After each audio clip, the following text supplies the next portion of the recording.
And I will start out with presenting the first keynote. The first keynote has the title Competence 1, 2, or 3. And I will. It's an honor for me to present Professor Martin Mulder, who's a professor at Wageningen University in the Netherlands. Please take the podium. Thank you very much, Klaus. Good morning. Good morning. I'd like to hear you because I have a very strange feeling today. Because this is probably my last keynote. The last month in active service in Wageningen University. Because I retire later this year, I will have my farewell address on the 20th this month.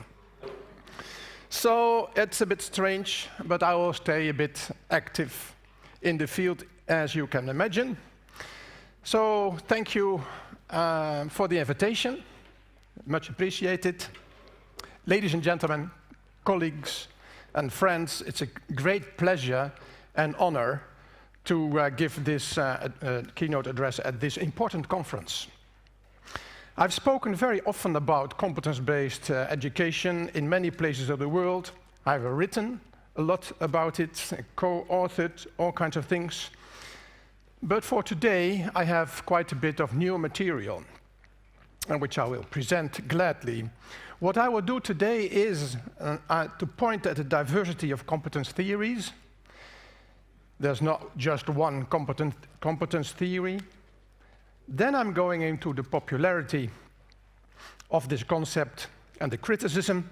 And next I will point at the institutionalization of the competence movement and will contend that much competence-based education concentrates on known jobs, and instead we must focus on competence for the unknown future.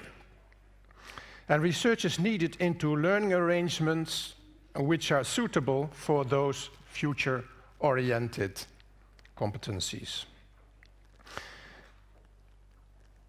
As we all know, there are many learning theories around the world. Think of activity theory, agency theory, experiential learning theory, and the theory of situated cognition.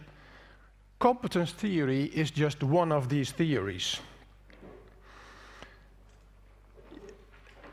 Actually, as I said, there's not only one competence theory, there's many more competence theories. There's a wide variety of them. There also has been a lot of criticism on the concept, and for various reasons, in my own country, in the United Kingdom, and many other places. But competence is more popular than ever. I will give a couple of examples. You can go into YouTube, which I did for this presentation, and it was striking to see how many examples are there. There are many clips, for instance, from the Northeast region in the United States, in which competence-based education is explained,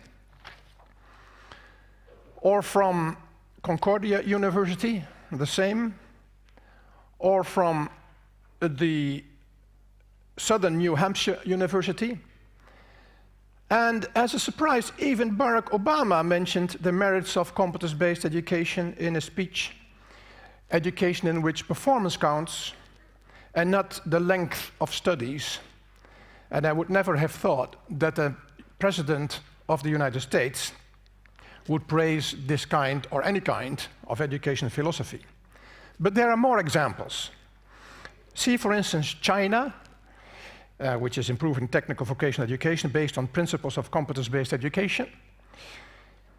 There's all kinds of workshops going on. For instance, this one, which I did in Jimma University in Ethiopia.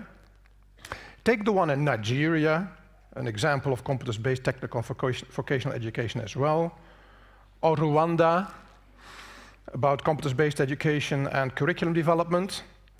And the one of Germany, the German Chambers of Commerce project in India. Or Bangladesh, This one on the implementation of competence-based education in this country, or Mexico, where competence-based education is also implemented. Apart from the national approaches that I just mentioned, there are also projects in which competence frameworks are being developed for certain professional fields, such as this e-competence framework for ICT jobs in the European Union.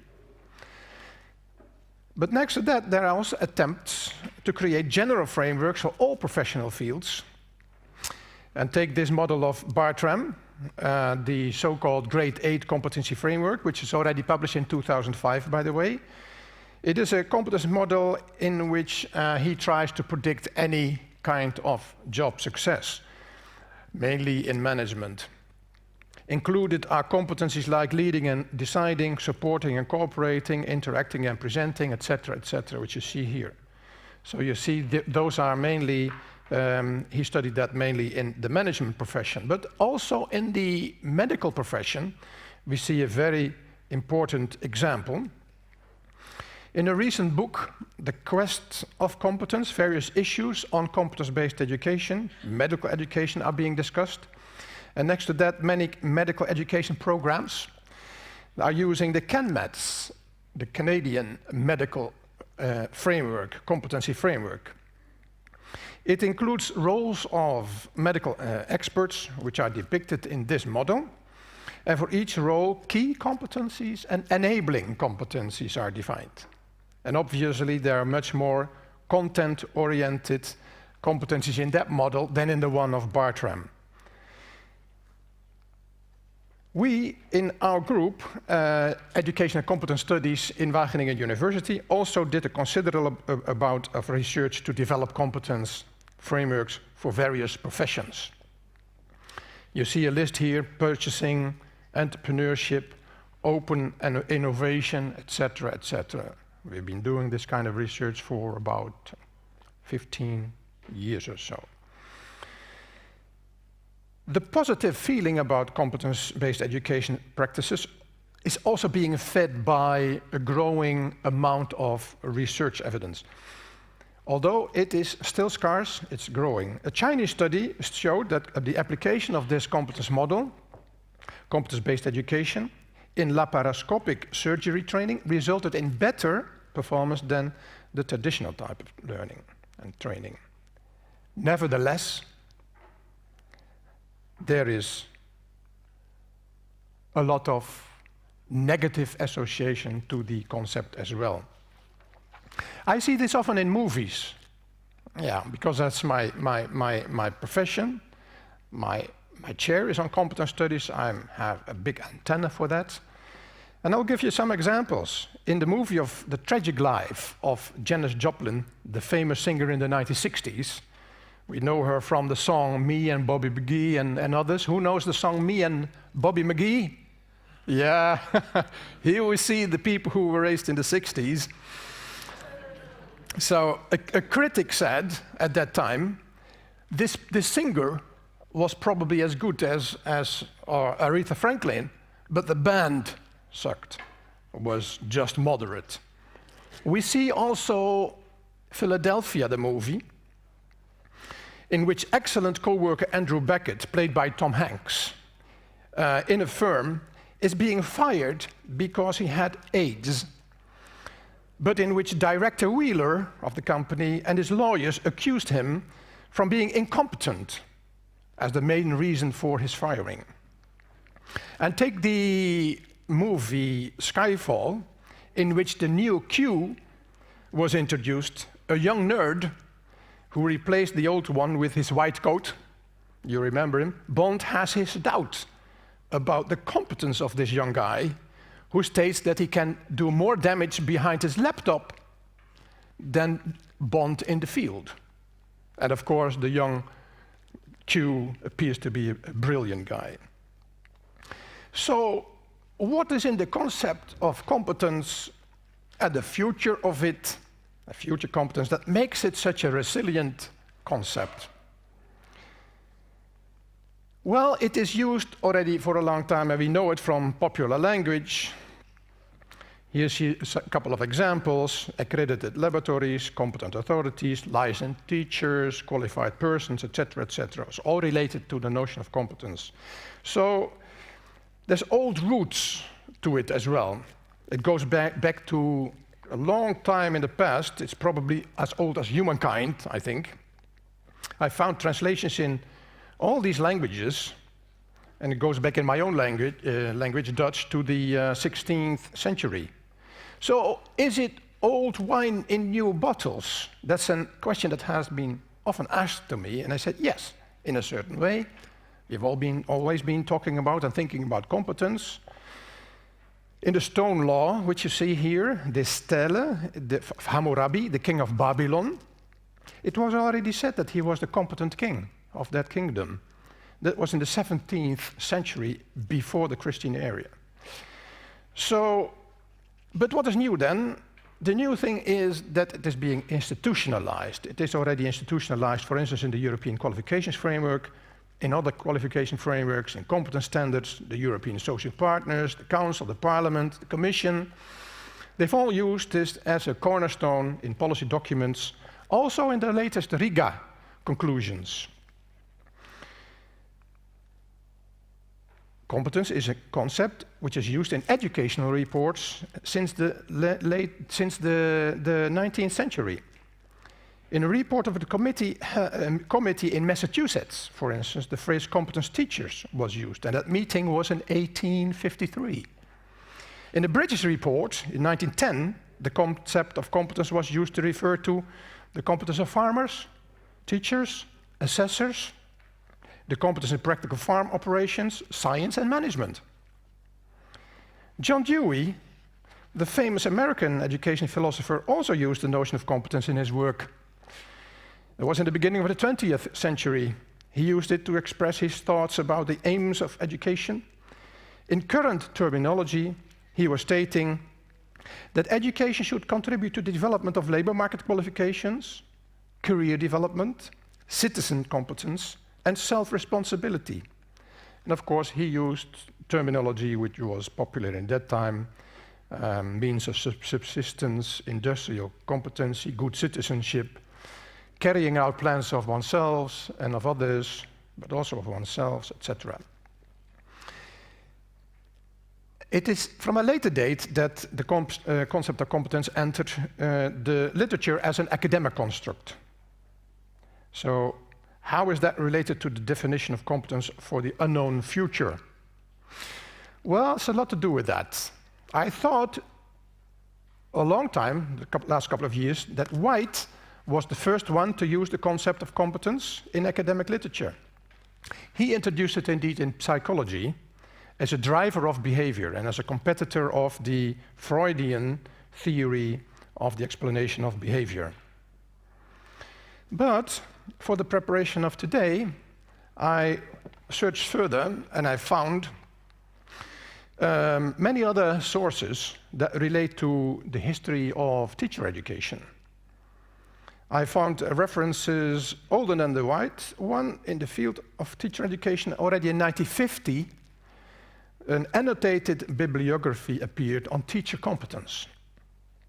And in 1954, a review appeared that covers the years 1900 to 1950-52. And in the first half of the 20th century, there has been a lot written about the future of teacher education, the improvement of the quality, and it culminated in the models of performance-based teacher education and competence-based teacher education. It was in the 1960s and 70s, and I don't have time to go into that, but this movement was heavily criticized. The notion of competence has not been confined to education alone.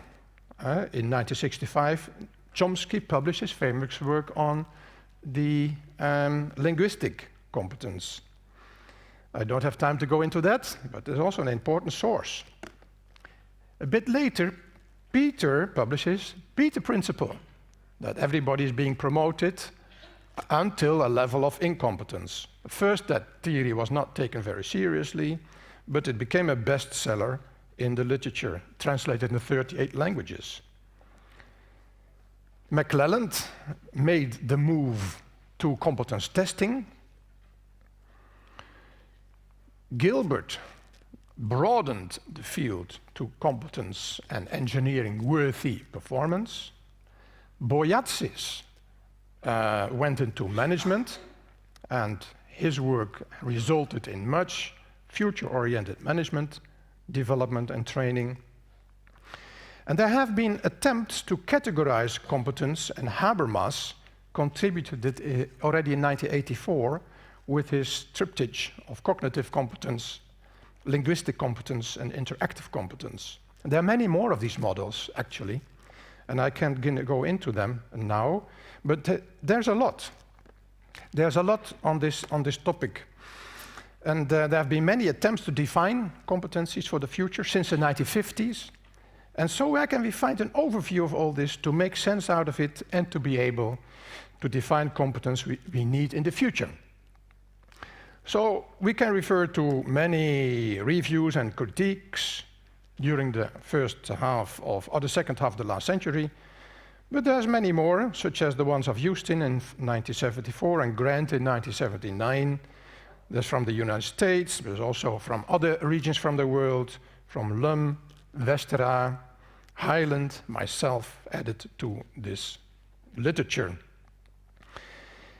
Given the wide diversity in the field, I thought some 4 years back already to go and compose a comprehensive overview of the field myself, which I did initially with Jonathan Winterton, but halfway he had to step back from the process of editing a book on this.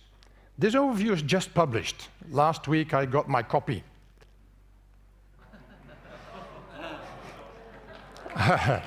No, I'm going to summarize it.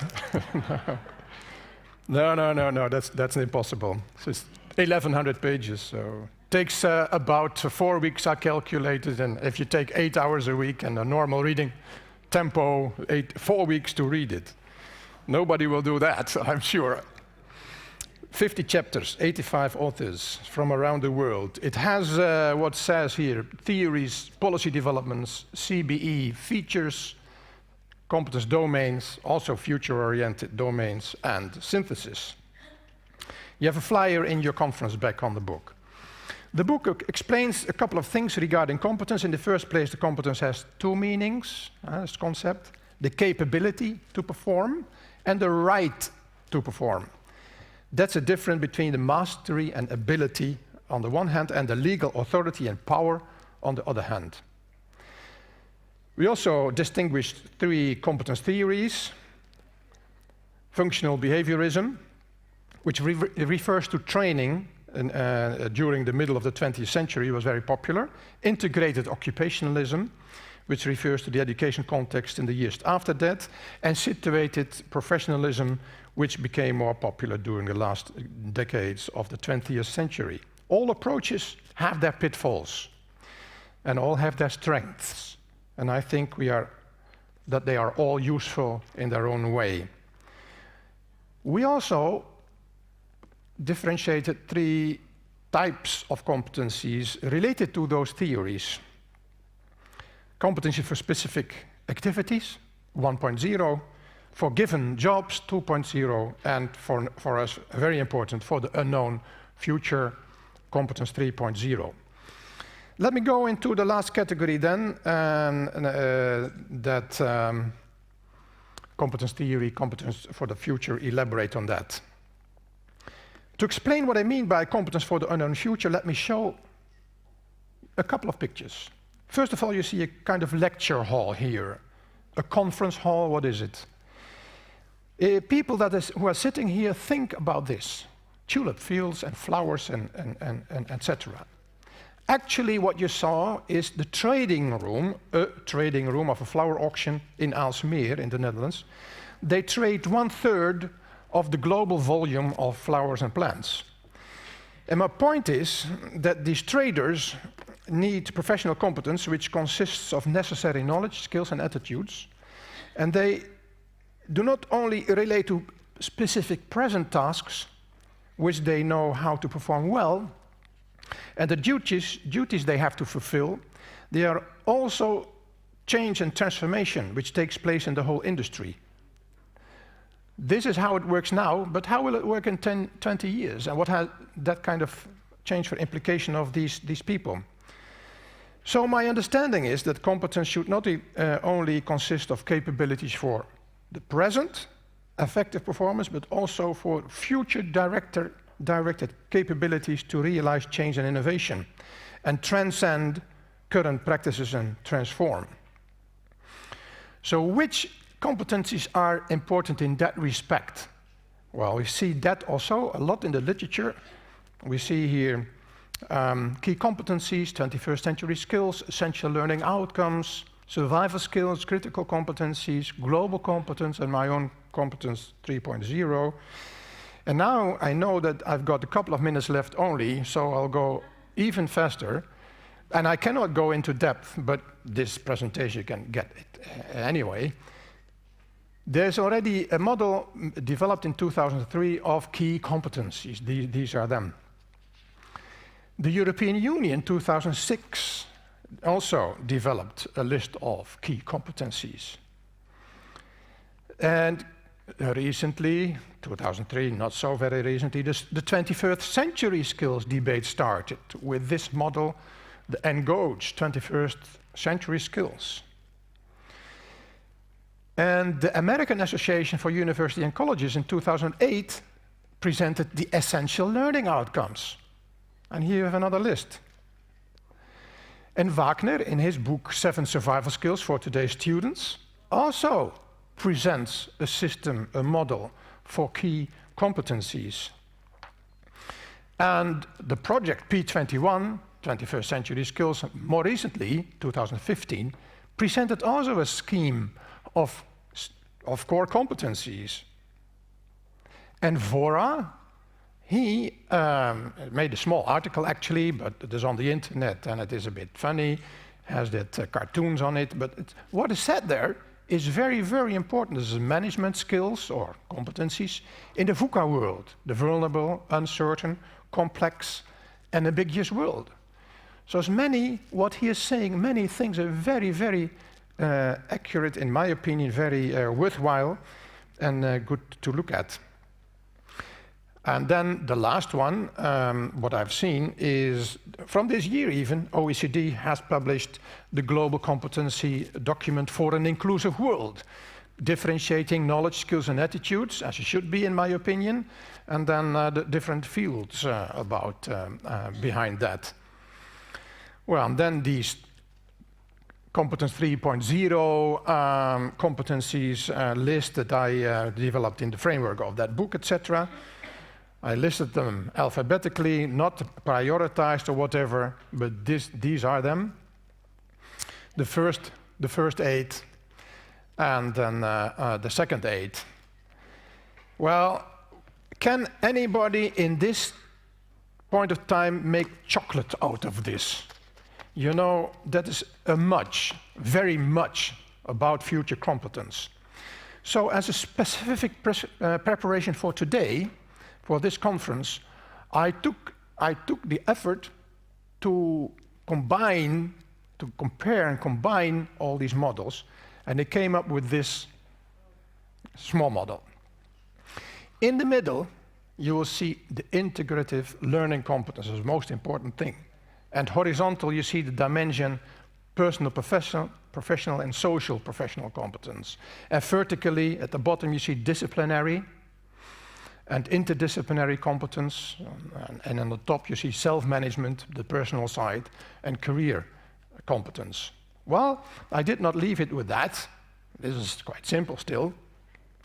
But I tried to combine all these different things into small lists, again alphabetically, not prioritized, that are relevant for these different elements of that model. And this is a kind of synthesis of all these previous models of future-oriented, key, life, whatever kind of competencies. So in here you find the personal, professional competence like adaptability and anticipate and create change, etc. You will also find the social, professional competence, more elaborated clarification, collaboration, creating ecosystems, etc., etc. you will see the self-management and career competence, acting autonomously, self-regulation, civic knowledge, and what have you. You will see the disciplinary, interdisciplinary competence in which, of course, the traditional subjects feature: arts, languages, mathematics, science, digital, etc., etc. And in the core, the integrative learning competence with ambiguity and uncertainty handling, dealing with vulnerability and ambiguity, developmental competence, evaluation competence, etc., etc. I think that we need a discussion on this model. I would like to have that at least in the literature or with colleagues or with you. Are these headings inclusive enough, the 5 headings that I presented? Or do we need more leaves, another flower? Are the dimensions well chosen? Or are they not the most important ones? And of course, are the specifications in the parts the right ones? Are they mutually exclusive and well placed? Or should we shift a bit? There's enough to talk about if we go more in depth into this model. So thank you very much for listening to my talk. I'd like to summarize with this. I would have been contending that there's a wide variation in competence theories, but the concept is more popular than ever. The competence approach is also criticized.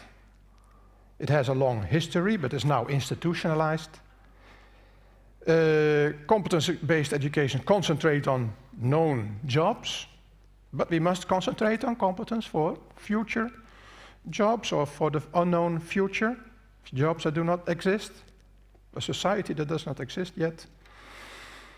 And we do have to do, in my opinion, research into aligned learning arrangements that support the development of these future-oriented competencies, because in our education approaches we tend to look at the present and the past, maybe. Then,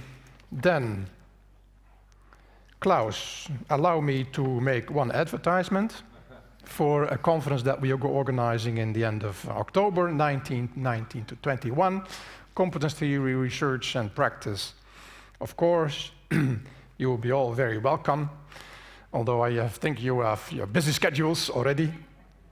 But many parts of this are being broadcasted on the internet via our TV, at least the plenary session. So thank you very much again for your attention.